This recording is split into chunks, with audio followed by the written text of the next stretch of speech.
By the end of the 1980s, radio airwaves were dominated by the electric pulse of synth pop, the rebellious roar of hair metal, and the fresh beats of hip-hop emerging from the underground. MTV was king. Its music videos were a kaleidoscope of neon colors, big hair, and outrageous fashions. The charts were ruled by the likes of Madonna, Michael Jackson, and Guns N' Roses, each vying for the title of the era's biggest star, selling millions of albums worldwide.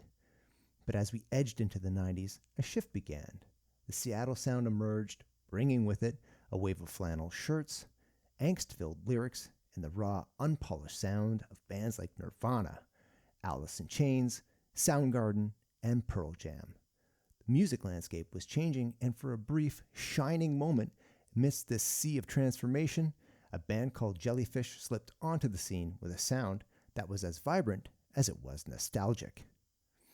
Hi everyone, my name is Dynasty, and welcome to another edition of Dynasty Vinyl. Today, we're taking a closer look at the band Jellyfish and their debut album Bellybutton. This band captured the essence of 70s pop with a 90s twist. With only 2 records to their name, they arrived on the scene and were swept away by the changing tides of the music industry as quickly as they arrived. Let's start from the beginning. Jellyfish was formed by Andy Sturmer and Roger Manning, 2 immensely talented musicians who met in high school in the early 80s. They shared an appreciation for jazz, punk rock, and the British invasion. Andy sang and played drums, a unique combination, while Roger was a multi-instrumentalist. Both went on to play in Beatnik Beach, a San Francisco band who were signed to Atlantic Records in 1988. Beatnik Beach's sound and image aligned with the mainstream pop of that era, which Andy and Roger were growing increasingly tired of. The 2 continued to write together during their time in Beatnik Beach, discovering that their collaboration was true to their musical roots and undeniably compelling.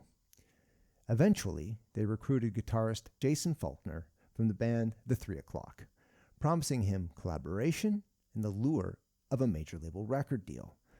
Chris Manning, Roger's brother, would later round out the group on bass, but well after recording sessions had been completed. Most of the demos were recorded at Andy's home, and much of what appears on Bellybutton is as it was conceptualized at Andy's place, which is to say, this was a collection of fully realized and well-crafted pop songs.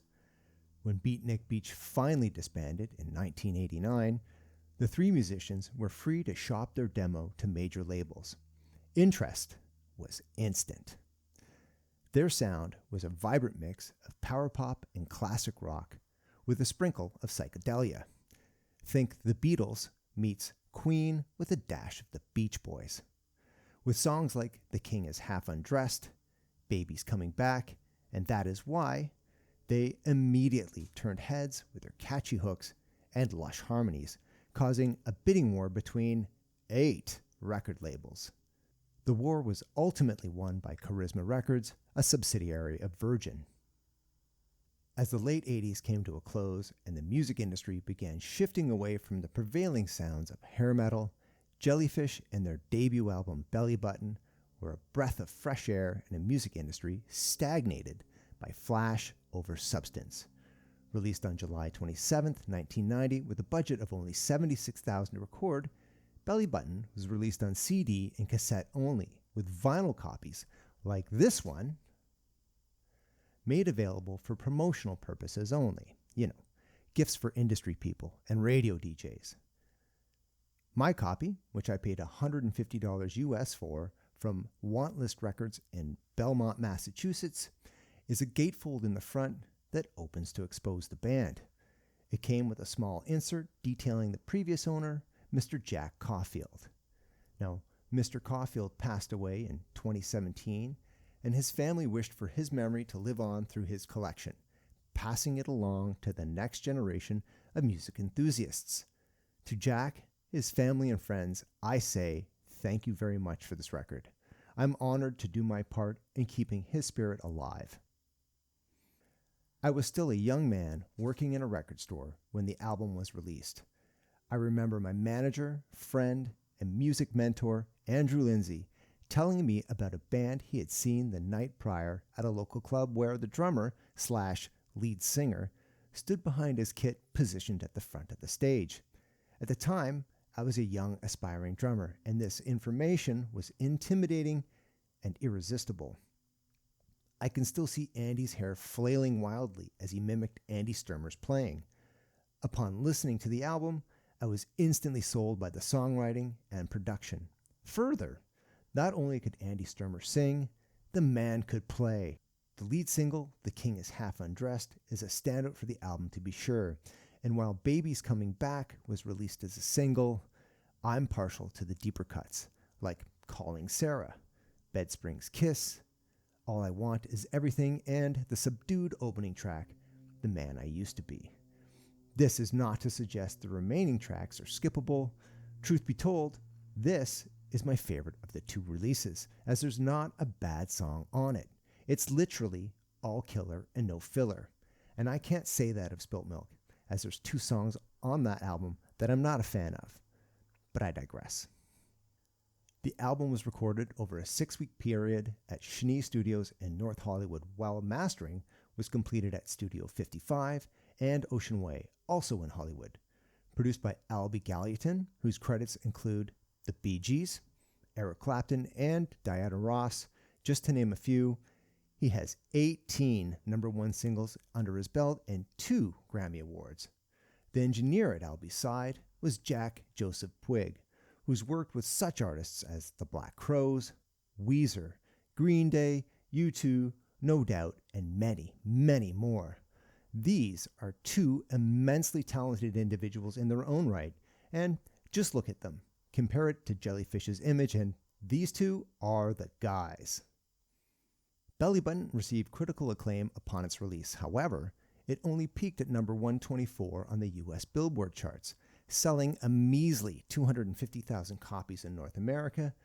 The album has since become something of a cult classic, and if you happen upon a copy of Bellybutton in the wild, I recommend you buy it. It's sure to make you fall in love with your hi-fi all over again. Let's dive into this album, and I'll show you why I think it's worth your time. I won't walk you through every track. I'll leave some surprises for you to discover on your own, but by the end, I'm confident you'll be eager to give it a listen. Song 1, The Man I Used to Be. It's very subdued for an opener, with a church organ setting an intimate tone. It segues into a killer cross-stick groove and piano accompaniment, accented by a distorted guitar tone that is potent. This track features an upright bass played by the legendary John Patitucci to enrich the sound, while a harmonica solo in the bridge by Tommy Morgan, known for his work with the Carpenters, the Beach Boys, and the Rockford Files theme, adds a nostalgic touch.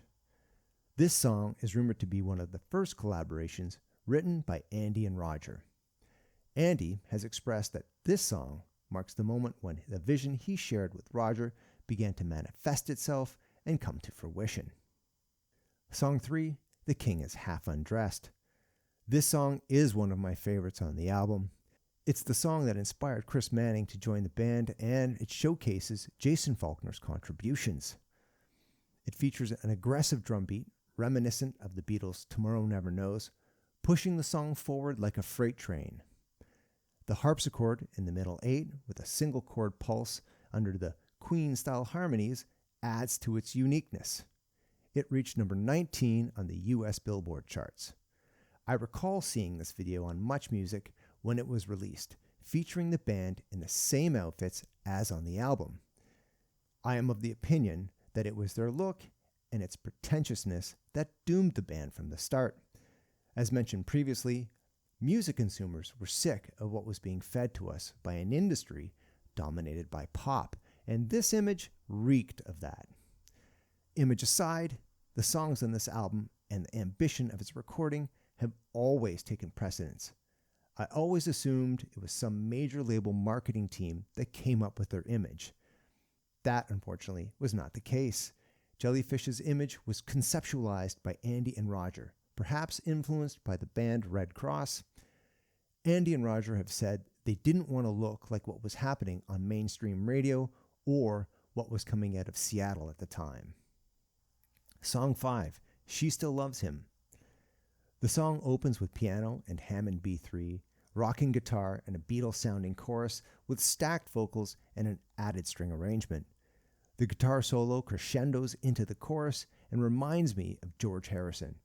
Jason's brilliant guitar work stands out on this album and in this song in particular.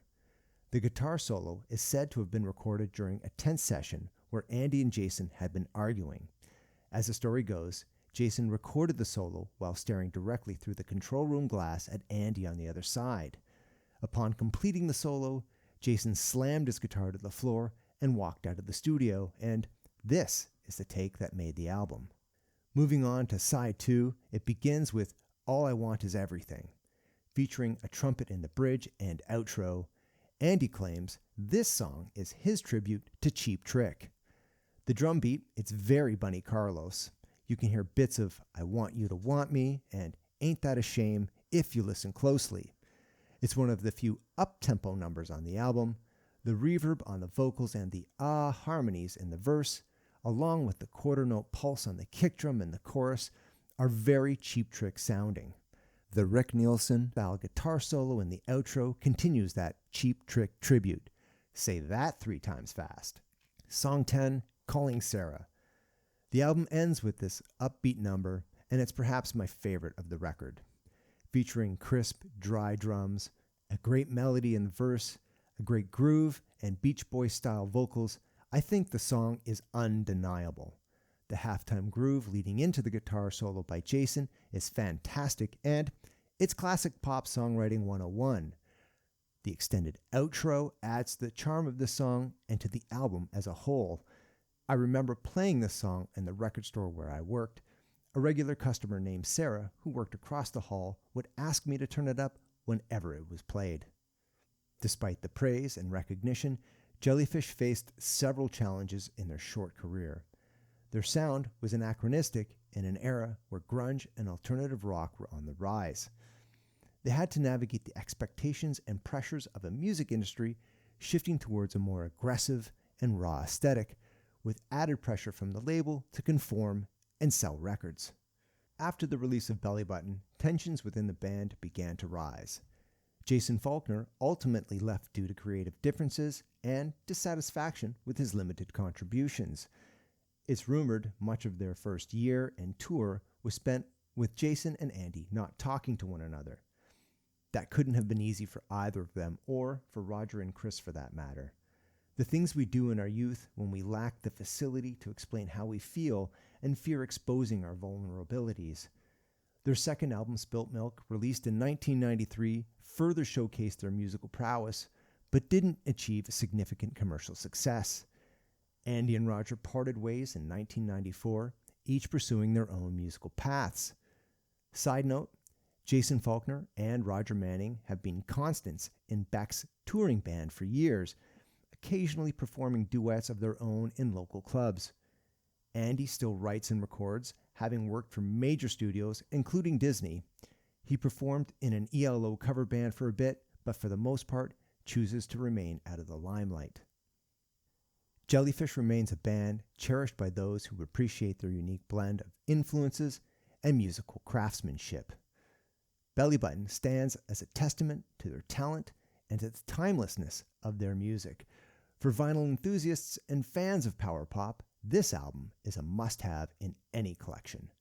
Their story is a reminder of how fleeting yet impactful music can be, and how a band can leave an indelible mark despite a brief presence in an ever-changing landscape of popular music. I hope you enjoyed this overview of Jellyfish and the album Bellybutton. Theirs is a fascinating story and worth taking a deeper dive. There's lots of great articles online and several interviews with Roger and Jason available on YouTube. And if you've made it this far, I would appreciate it if you left your comments below. I'm Ling Dynasty for Dynasty Vinyl, and thanks for watching.